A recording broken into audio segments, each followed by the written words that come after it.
Academic Libraries Open Forum. We're delighted you could join us today. My name is Debbie Malone, and I'm the co-chair of the Value of Academic Libraries Committee this year. With me is Jamie Hammond, who is the Value of Academic Library Committee Vice Chair.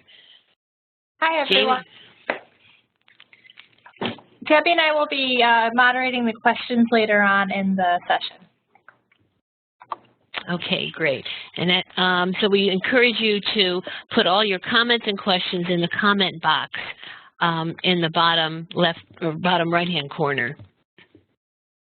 The format for the webinar today includes a 15 to 20-minute presentation on ACRL's work on credentialing and how that fits with the Lumina National Dialogue. The remainder of our time together will be a discussion where you can ask questions and provide your thoughts on the initiative. But first, I want to provide a bit of background on ACRL's interest and involvement with this issue. It began with an article in Inside Higher Ed in June, Lingua Franca for Credentials, which discussed the Lumina Foundation National Dialogue on Credentialing and the National Summit planned for October in Washington, D.C. The article caught the interest of Kara Malvant, Senior Strategist for Special Initiatives at ACRL, who asked the Value of Academic Libraries Committee to investigate. We set up a small collaborative task force of VAL committee members, as well as Cynthia Appoletti, current convener of the Digital Badges Interest Group, Emily Reimland, past convener of the Digital Badges Interest Group, and Julie Garrison of the Student Learning and Information Literacy Committee. We together studied the Lumina information and finally recommended to the ACRL board that ACRL consider becoming a co-sponsor of the Lumina initiative. They discussed the idea and did vote to become a co-sponsor.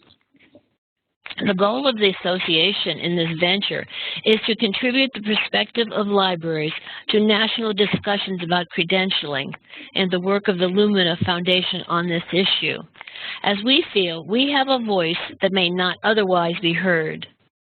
The co-sponsorship involves hosting discussions of the Lumina National Credential Framework within our organizations, such as the online forum today. We're also committed to sending representatives to the Lumina Summit on October 5th in Washington, D.C. And ACRL President Ann Campion-Riley and ACRL Executive Director Mary Ellen Davis will be our representatives. The National Credentialing Summit opening session on October 15th will be live broadcast beginning at 8:30 a.m. Eastern Standard Time on the website www.connectingcredentials.org, and it will be taped for later viewing. Don't worry about writing down any of the links we provide, because I'm going to type into the chat box a LibGuide, which includes all the links we're going to discuss today. Our aim for this online discussion forum is to gain your feedback and thoughts on credentialing and Lumina's approach to it so that we can share that information with our ACRL leader representatives before the summit. Your contributions today are extremely important. You can help us set the course for ACRL on this issue. Now, I'm very pleased to introduce our two speakers today. Emily Reimland is the Information Literacy Librarian and Learning Technology Coordinator at Penn State University campus, as well as the past convener of the Digital Badges Interest Group. She's also the author of a forthcoming College and Research Libraries article titled Employer Perceptions of Critical Information Literacy and Digital Badges. Our other speaker is Cynthia Appoletti, who is the Associate Dean at Oklahoma State University and also the current convener of the Digital Badges Interest Group. And she is also the writer of the very recent Keeping Up With article on national credentialing and academic libraries, which you should have seen last week.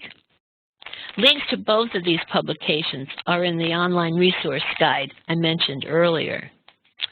Now, I'll turn the discussion over to Emily and Cynthia, and Jamie and I will monitor any questions which come up in the chat. Emily and Cynthia. Okay, thank you, Debbie. This is Emily, and I'm just going to advance through some slides here to get to the content I'm going to be speaking about today. Thanks, everybody, for attending, and we're happy to talk to you today about this topic, one that has been on my research agenda for the last 2 years. So I'm really happy to see ACRL getting involved in something like this.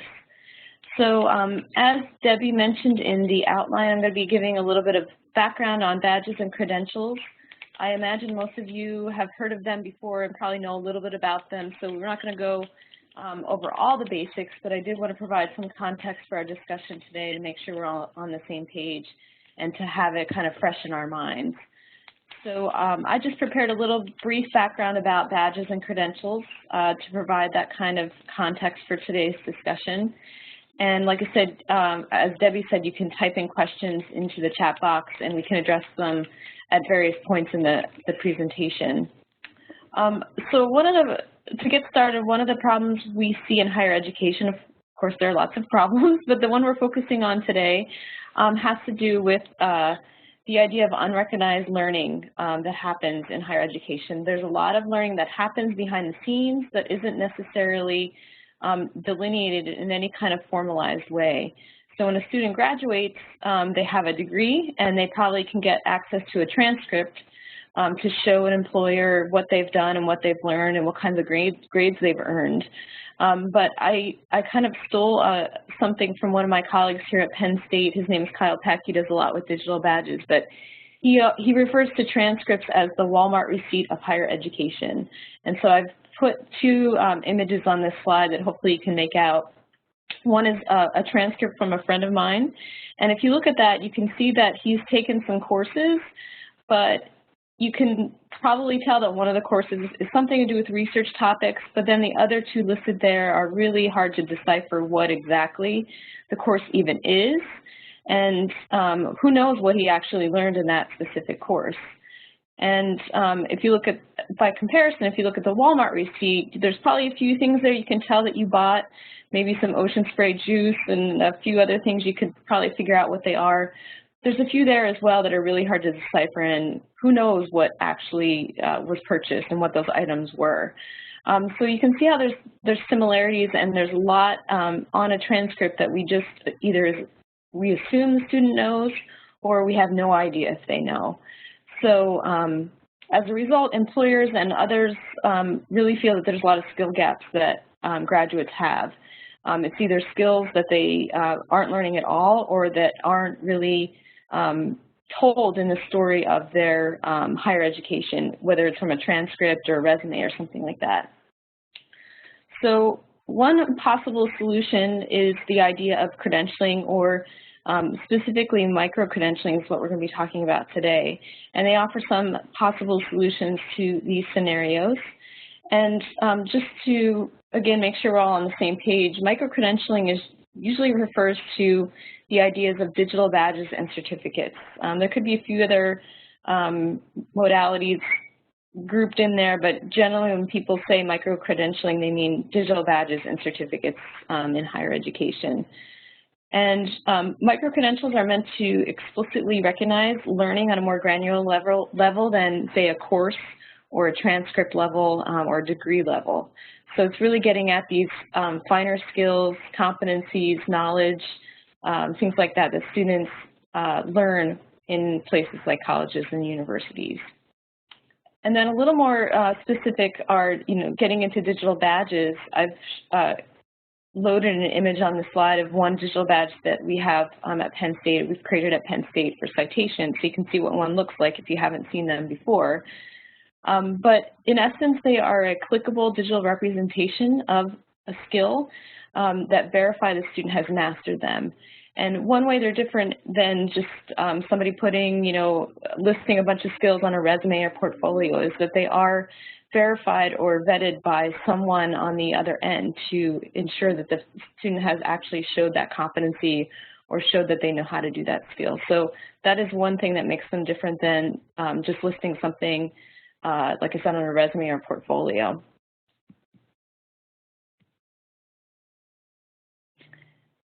And just to, there are many benefits of micro-credentials. I just picked a few here that we could talk about that would provide context for what we're going to be talking about later with the discussion questions.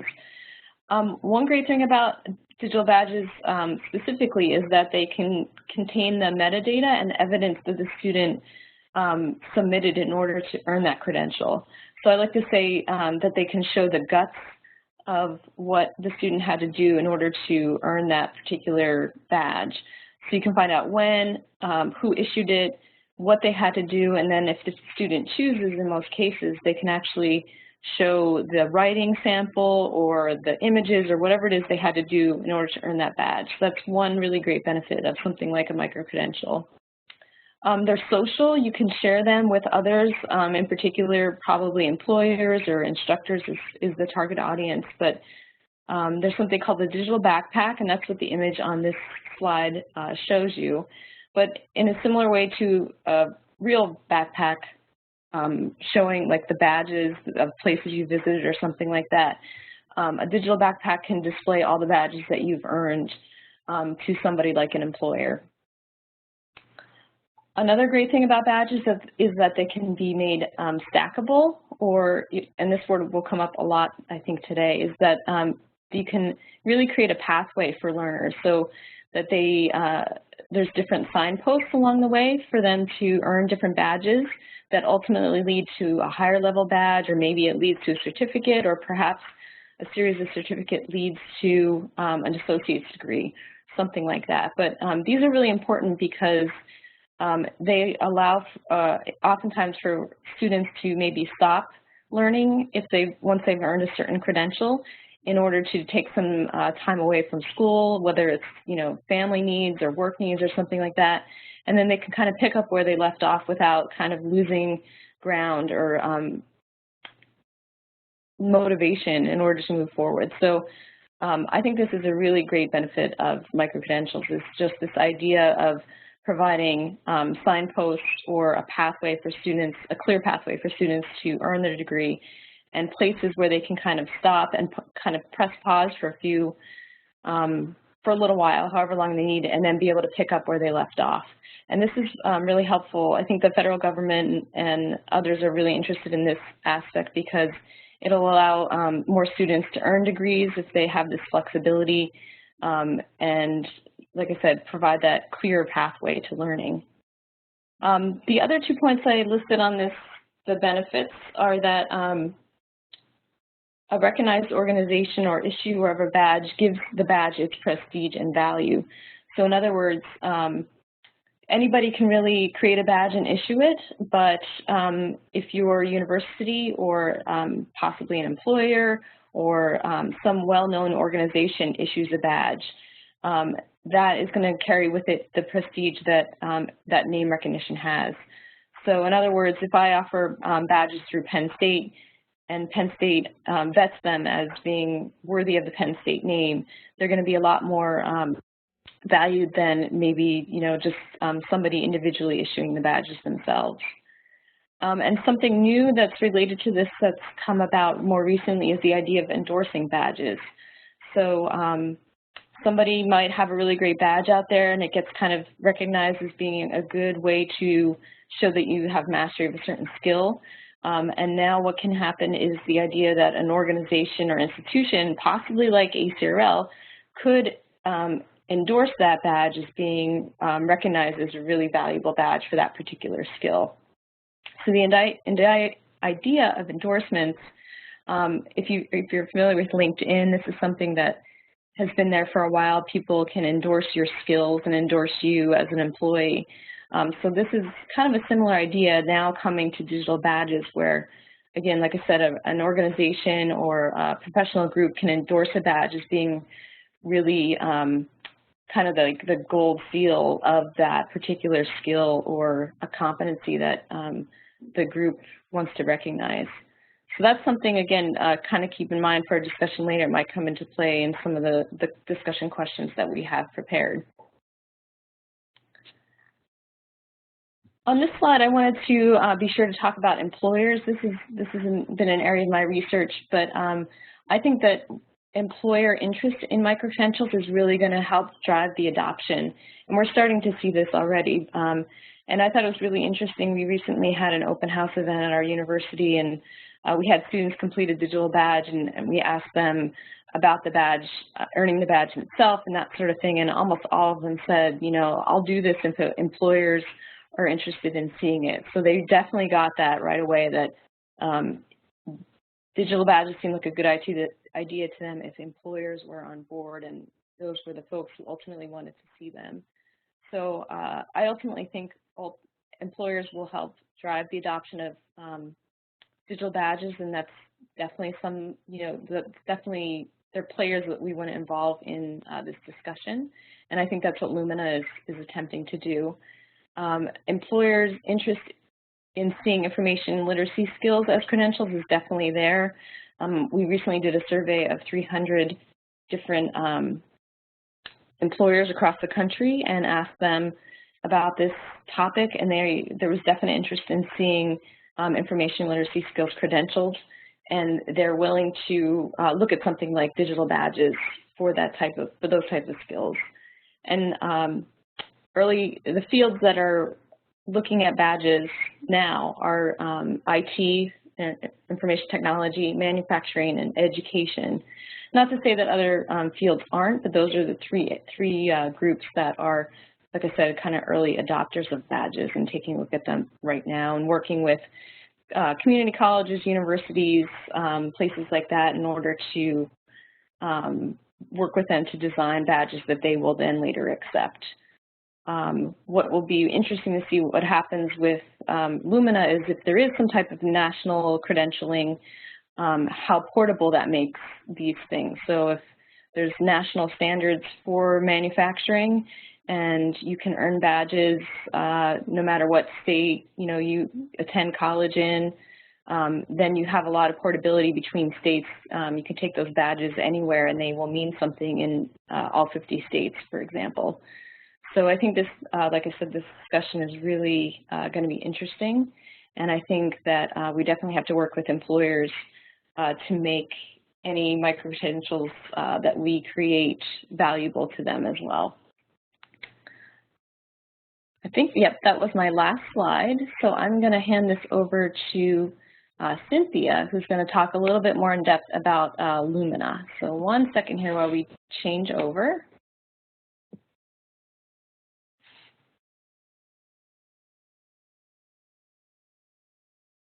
Perfect. Thank you, Emily. Yeah, so I'm going to go ahead and give everyone a little bit of information about Lumina. Some of this I will actually read from their documentation to make sure that I get it right. So sorry about that, but I do want to make sure I don't misrepresent anything. So Lumina's vision really kind of stems from their goal. So they're a private foundation. I believe they're out of Indiana. And their goal, as stated on their website, is to have 60% of Americans hold high-quality post-secondary credentials within 10 years. So you can see that this is a really lofty and kind of a broad goal, and it's really an all-encompassing. And so what they're proposing to do that is to create this credentialing framework, and I'll go into a little bit more detail about the actual pieces of the framework in just a second. But basically, it's organized around competencies that are broken down into two main domains, knowledge and skills, which sounds familiar, of course. And they have 8 different levels that indicate the depth of the achievement. So it's not so much the content or what you're able to do, but rather to what degree you're able to do it. So I think they're trying to make this as broad as possible, regardless of what discipline or what area these credentials would occur in. And Emily touched on some of the issues that this framework is meant to, I guess, address or help. It's the issue of equity, so making sure that no matter who you are, no matter what your, educational opportunities, you do have access to this type of credentialing and these type of badges. And also transparency. So again, kind of getting back to her original slide where you can really figure out what courses that person had taken, making sure that it's really obvious and clear what kinds of skills and knowledge these folks would have. Comparability and portability, these are kind of, again, related. So it's getting back at that same idea.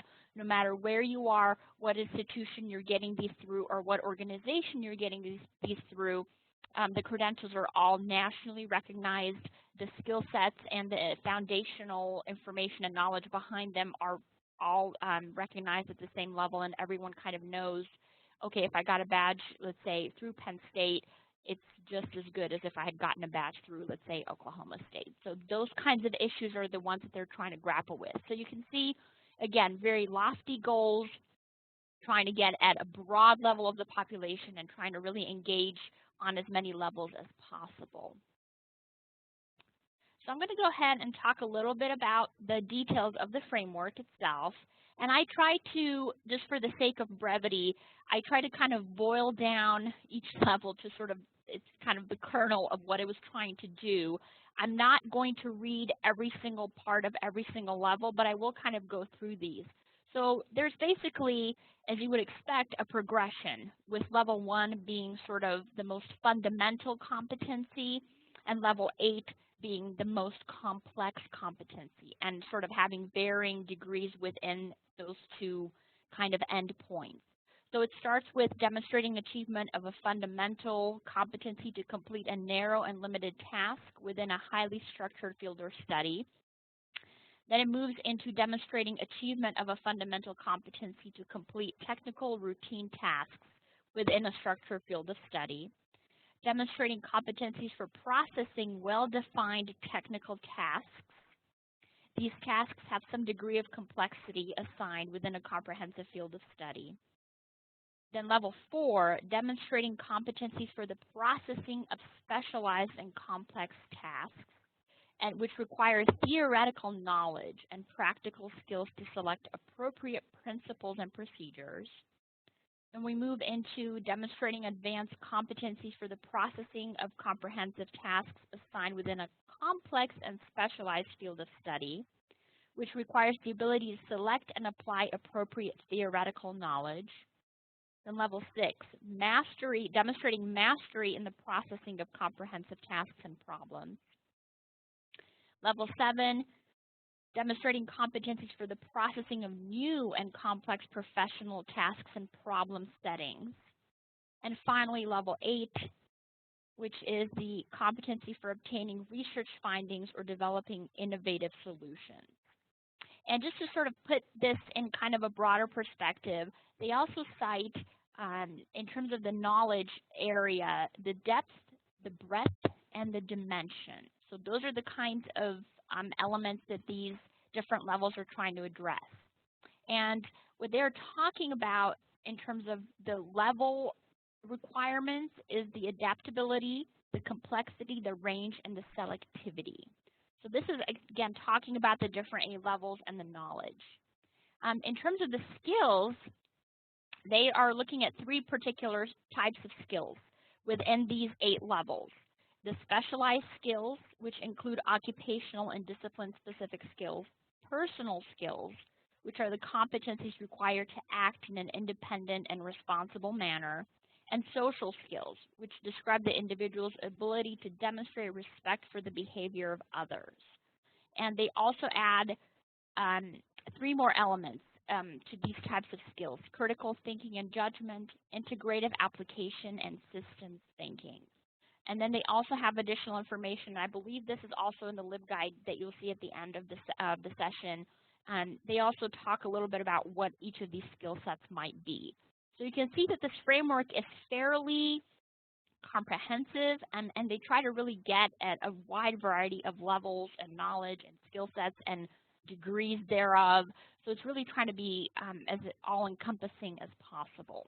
So this is the framework itself that they are proposing. And as we mentioned at the beginning of the session, ACRL received an invitation to participate in this National Credentialing Summit that Lumina is sponsoring and convening. And there are over 80 organizations that are going to be represented. And ACRL President Ann Campion Riley and Mary Ellen Davis will represent ACRL at the summit next month. And the discussion will center around the following broad issues. So again, these are issues we've kind of touched on a little bit, but building trust in the assessment and validation of these credentials and these competencies, improving the portability within different educational settings and as well as employment and labor markets, informing learner decision-making about credentials, so educating everyone about what they are and how they work, assuring the labor market relevance of credentials, so again, making sure that employers and anybody who's looking at these credentials understands what they are and they have faith that they represent the skill sets that they say they do. Creating pathways to quality credentials for low-income, low-skill learners. That's that issue of equity.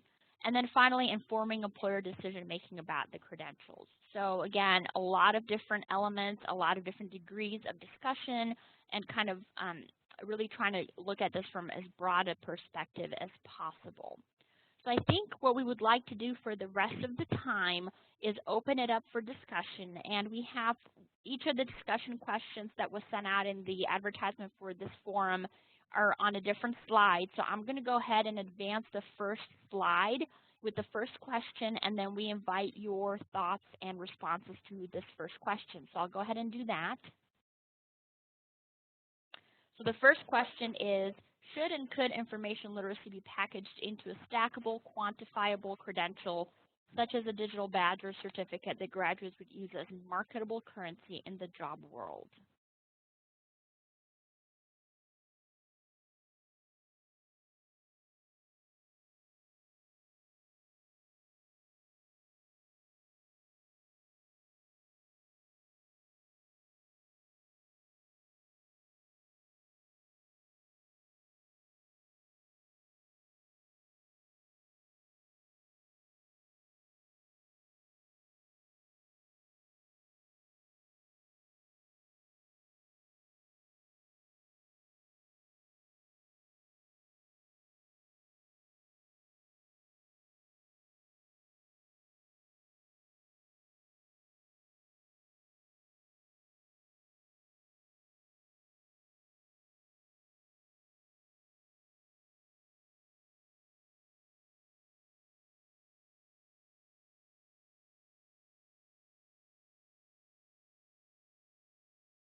Okay, hi everyone, this is Jamie. I'm just going to sort of talk us through the feedback so that we have a record and a sense of what's going on. So it looks like there's some agreement among the participants. I see, yes, I think this is time to start this.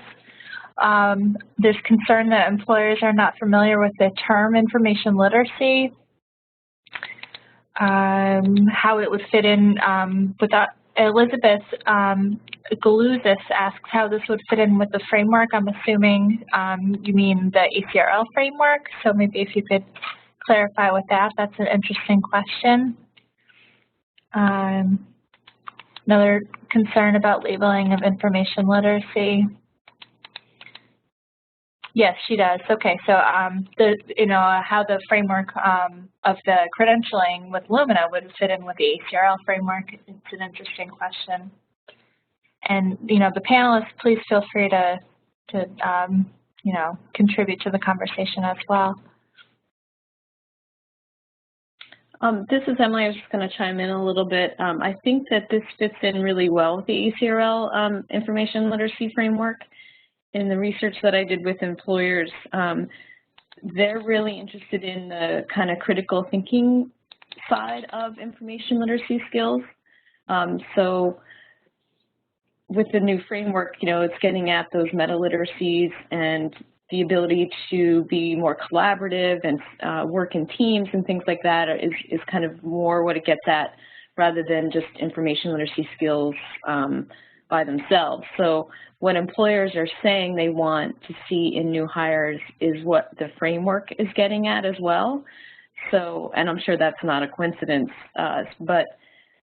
so I think that these can fit in really well with the framework as long as they're structured around those things that employers want to see in new graduates. And one interesting thing about the research was that employers were saying that the skill that they felt students knew the most was how to like find information and gather information, but you know, we don't always necessarily see that as librarians, and so this is sort of speculating a little bit, but it seems like a lot of employers are assuming students know how to do that kind of thing and use specialized sources to find information, that kind of thing. So they're assuming that students know how to do that, but it would be great to have something that actually certifies that they know how to do that kind of thing. And that goes for the other types of skills and competencies that the framework gets at as well. But what employers are really interested in seeing are like I said, the critical thinking type thing is what they're really interested in seeing as far as digital badges or micro-credentials.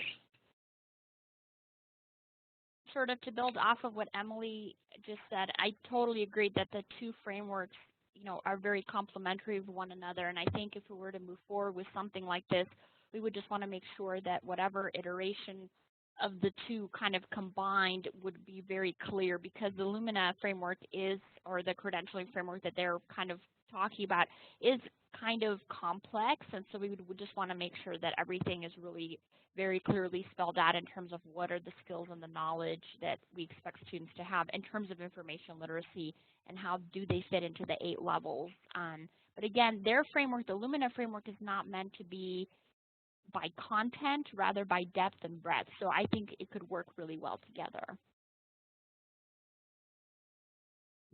Okay, there's a question from Sharon about what employers are saying about soft skills in the office environment, like writing clearly. I'm not sure, maybe Emily, did that come up in the conversations that you had?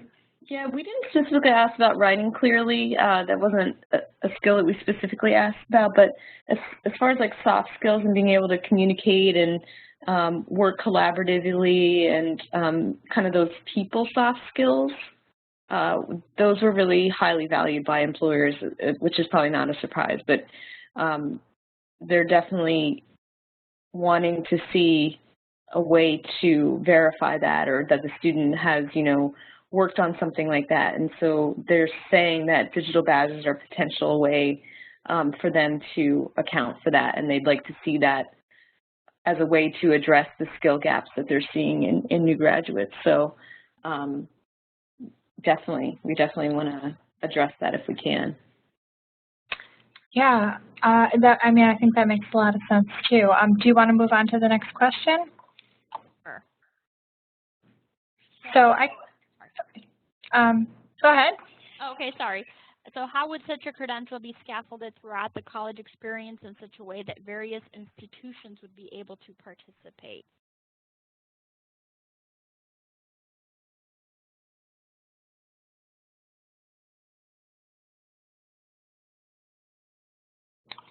While we're waiting for people to type, I can definitely say that from my perspective as the library director at a community college, the scaffolding and allowing students to take credentials with them and go on to either transfer to another community college or transfer onto a four-year institution is really, really important to us. I mean, we feel like that, I believe it was Emily talked about that sort of that loss of momentum is one of the things that prevents students from persisting and getting to the point of graduation, and that if you knew you could pick that back up, you know, that would be another motivator to complete the degree and really, you know, make the use of your time spent in college and your money spent in college.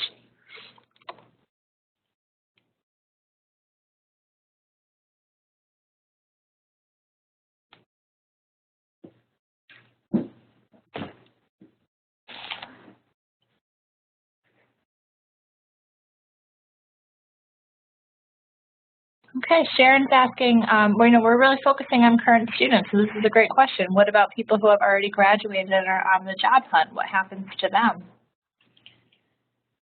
Yeah, this is Emily. That's a really good question. And digital badges, oftentimes I think of them as like sort of the like new version of continuing education in a lot of ways. So I feel that there is a place for the micro-credentials for students who've graduated and now on the job hunt.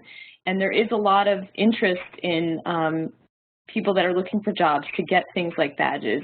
There's a lot of, especially you see it in like accounting and finance for some reason, like as sort of like add-ons that they can do to kind of set themselves apart in the job world, make them sort of stand out from other applicants in the job pool, things like that. So they can definitely be earned by somebody that's a graduate, or maybe they've been out of school for 20 years and want to go back and sort of add to their repertoire of skills. And so they can definitely be used in that way. I'm not sure if we're talking about like a scaffolded credential that goes throughout the college experience, if that would be the same for people like coming back and wanting to kind of do this continuing education type idea, whether they would be the same badges or whether they would be different. But I think that's a really good question that Sharon asked.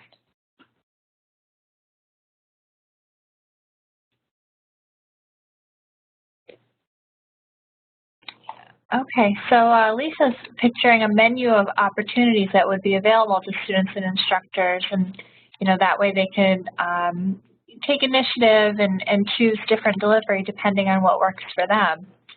And then there's another comment about students working towards community college certificates and not focus on transfer, which I absolutely agree with from my perspective, that certificate is similar to what Emily was just describing. And then Sharon adds, scaffolding, can credentials and badges also be seen as a step towards a continuing ed certificate? So absolutely.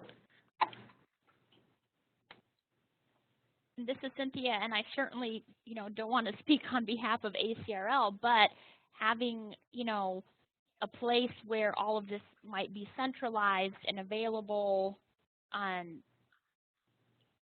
where this information and the credentials information about all the different badges available and all the kind of options, kind of having that menu and then having the menu accessible centrally on, kind of this national scale. I think that's where sort of the power could come, such that different institutions could offer different badges for different skill sets or different flavors of the same even badge, depending on what it is, without really having to worry about being a part of that institution.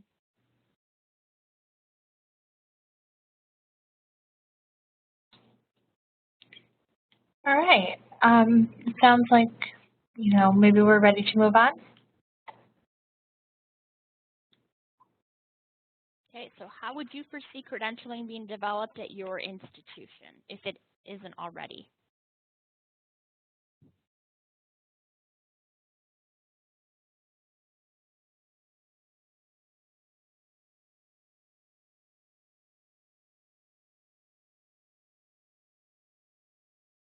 All right, Jennifer has a question about badges for librarians, for academic librarians. There are some things, I'm sure Emily can answer that question a little bit better. Yeah, there's been a lot of discussion about badges for librarians, but I actually haven't seen any yet.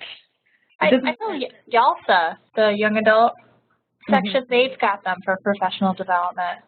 Yeah, I mean, it's definitely an opportunity out there, and like it is a slightly different question than what we're talking about today, but it would be a great opportunity, I think, for a lot of library schools have the like advanced certificates and things like that within specialized areas. I mean, that could be an area that micro-credentialing could help out with, and I think there's definitely opportunities for it. I've heard a lot of talk about it, but I haven't seen too much actual work on it yet. And I know organizations like EDUCAUSE gives out badges for different things, like if you participate in some of their programs. It's not quite the same as professional development, but it kind of is. So they've already kind of have a model out there for that. So it's something that's definitely out there. And Cheryl Weaver mentioned information literacy, the lifelong learning study results might provide direction for both transfer and career tech certificates. It's an interesting idea.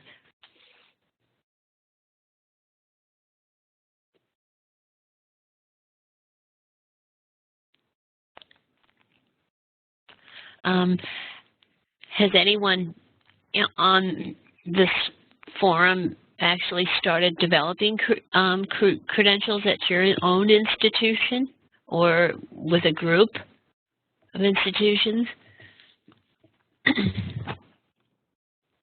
I see that Cheryl Weaver says at her community college she would work with the faculty familiar with competency-based outcomes, and that I think that makes a lot of sense. Mm-hmm.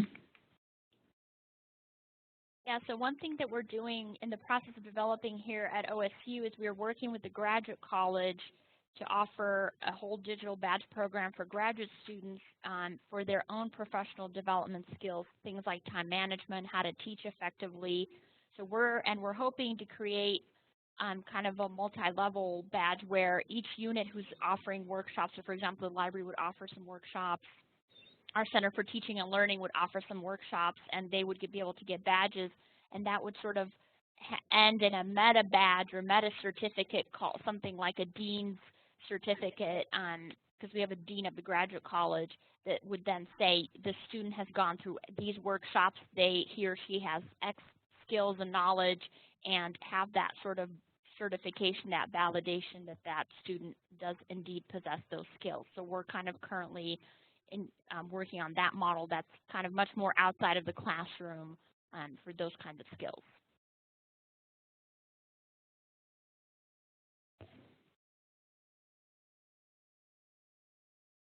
Okay.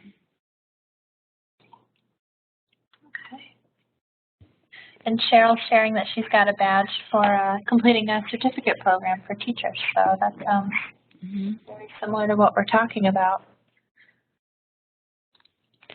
Yeah, this is Debbie, and on my campus, our evening program for non-traditional age students is starting with certificates, and I'm going to talk with the director about what that's involved in, how the library can participate, but that's just at the beginning stages.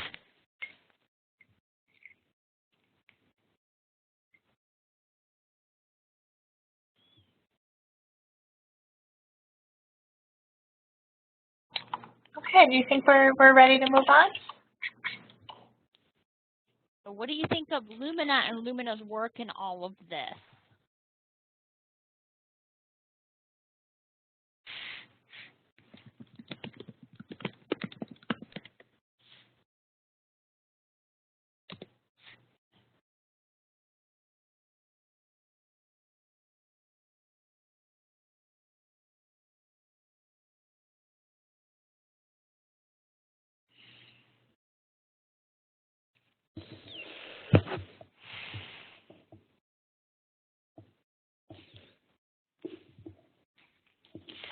Lumina worked with a couple of businesses to develop their terminology.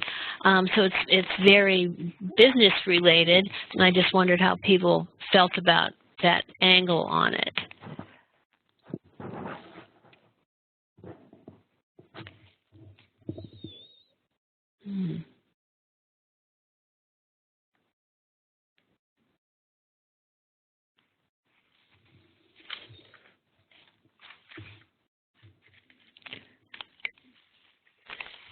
Is anyone else typing?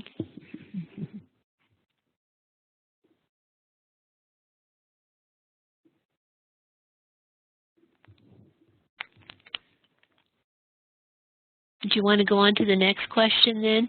Sure. So what role should ACRL play in this national credentialing initiative?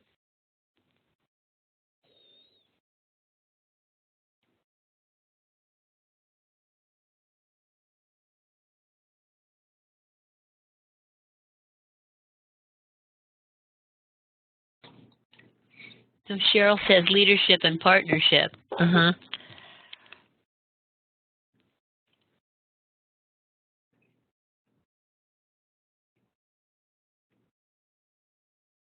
It'll be interesting to see what comes out of the summit on October 5th as to what directions people want to take. And Cheryl says instructional design, expertise, and branding is what ACRL should provide. You mean instructional design for the badges themselves?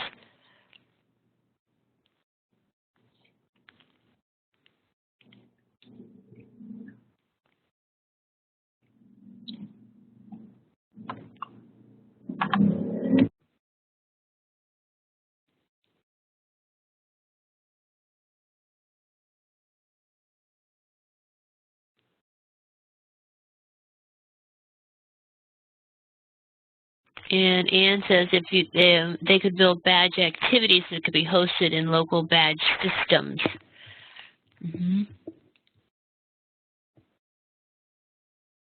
Because that's a question, what's the platform for all of these?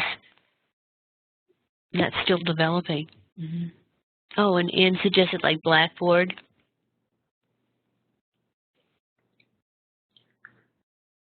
It's an idea.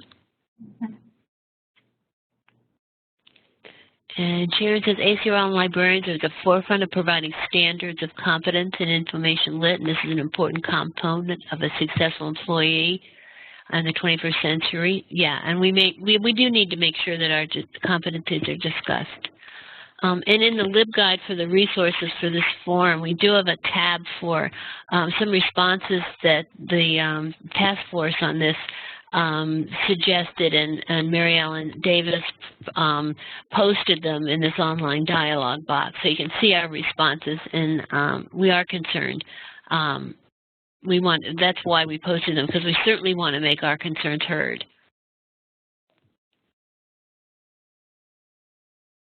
And I'll put that URL again in here so you'll have it.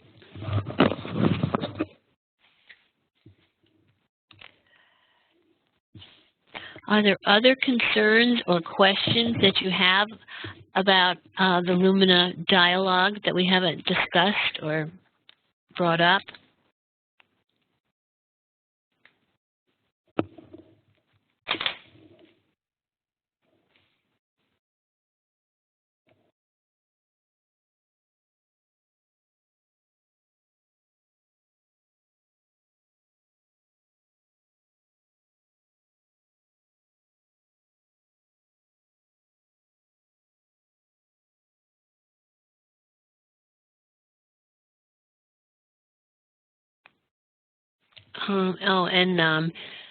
Cheryl mentioned a partnership with AASL, the School Library Association, especially working on Common Core.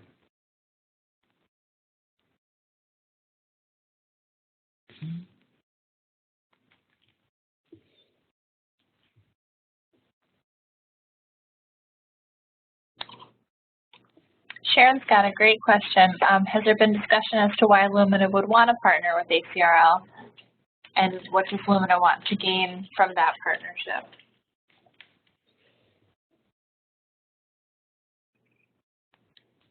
Debbie, maybe you want to answer that.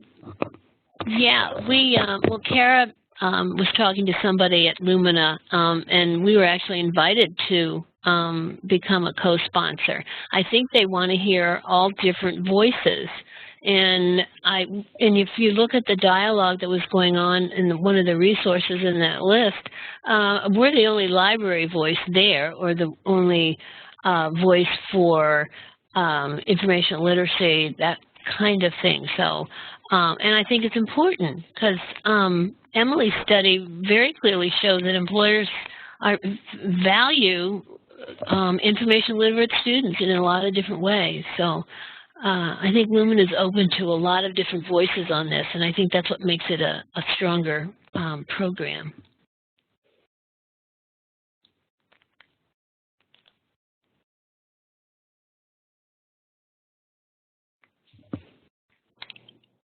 Okay, do we want to go on to the last question? Sure. So would ACRL become the credentialing body for such a credential, or how would an information literacy credential be channeled through in a recognized way that would give it value?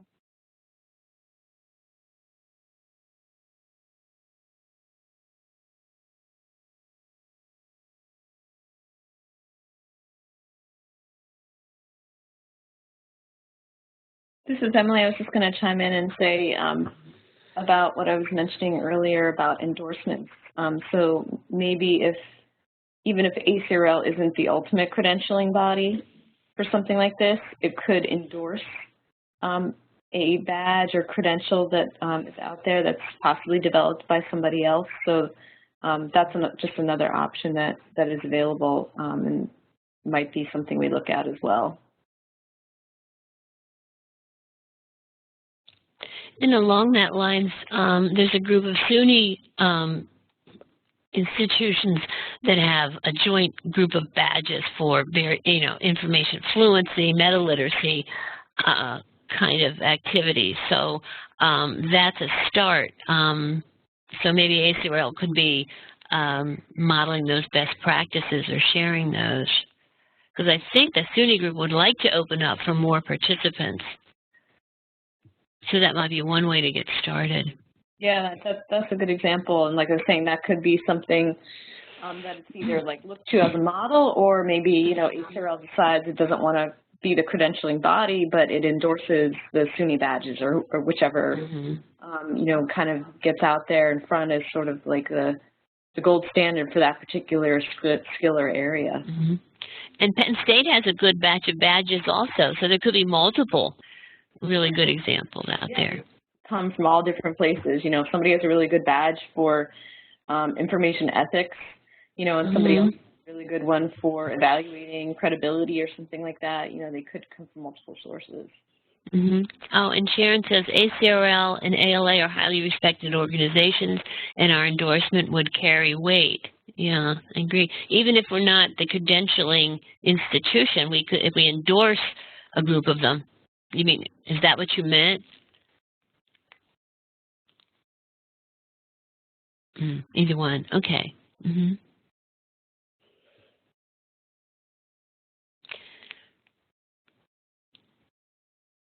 And I wonder if anyone knows of digital badges that our institutions are using that we don't have on our resource list, so we could certainly love to hear about them and add them to it. Mm-hmm.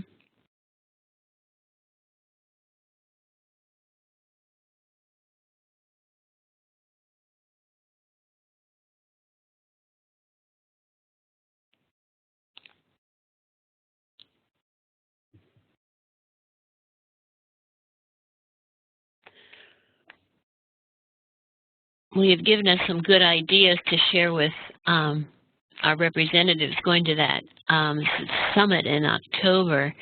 And we will try to report out what was talked about today, as well as you're going to be hearing about what happens at the summit as well. And we did want to mention that the two groups that are involved in this forum are the Digital Badge Interest Group and the Value of Academic Libraries Committee. And in that resource LibGuide, we do have links to those groups if you'd like to see more about what we do. And we also have contact information for the moderators and presenters of today's forum. If you have questions and concerns and you'd like to share more experiences with us, we'd be very happy to hear the kind of things from you. Does anyone have additional questions, concerns, interests?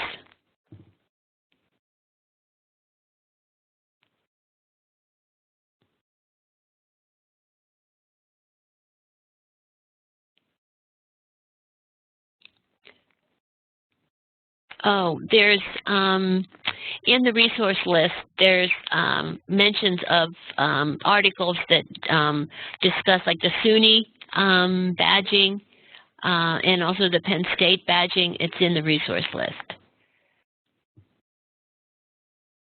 And to answer Elizabeth's question, there are links to Lumina off of that ACRL Keeping Up With website, and I believe that's one of the links that's also in that resource guide. So if you go there and find the Keeping Up With, and then you'll find some information on the Lumina pages as well. But the summit specifically, I'm not sure. Just what Emily shared during the presentation about their goals. So I think there will be a lot more coming out of that. So look for that. Does that answer your question? And you can watch the opening session, and it will be recorded. So if you can't make it live, you can certainly watch it. And Jim Lear is going to be the moderator, so it's kind of going to be a nice event. Encourage you to watch.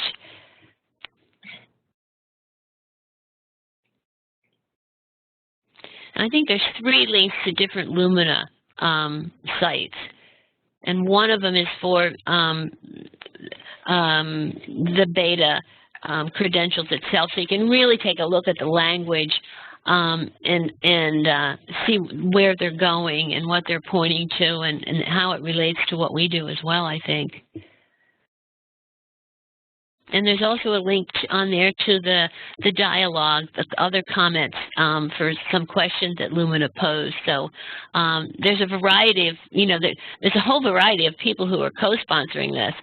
So it's an interesting mix of opinions. And one of the co-sponsors is EDUCAUSE. And I don't have the list here, but it is available on that Lumina site.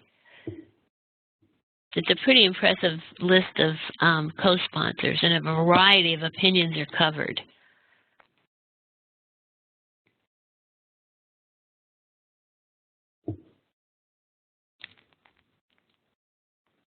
If there are no more questions, I guess we're going to conclude. So thank you all for participating. It's been really helpful. And we will be getting back to you.